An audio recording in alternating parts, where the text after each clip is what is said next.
यवतमाळ येथील वसंतराव नाईक वैद्यकीय महाविद्यालयामध्ये दर बुधवार, गुरुवार, शुक्रवारला अपंगाचे प्रमाणपत्र दिले जाते.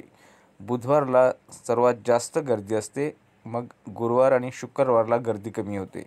यवतमाळ जिल्ह्यातील सोडाई तालुक्यातील लोक अपंगाचे प्रमाणपत्र काढण्यासाठी या ठिकाणी दर आठवड्याला येतात. गर्दी जरी असली तरी सर्वांना लाईनमध्ये राहून आपले तपासण्या करून प्रमाणपत्र इथे दिल्या जाते.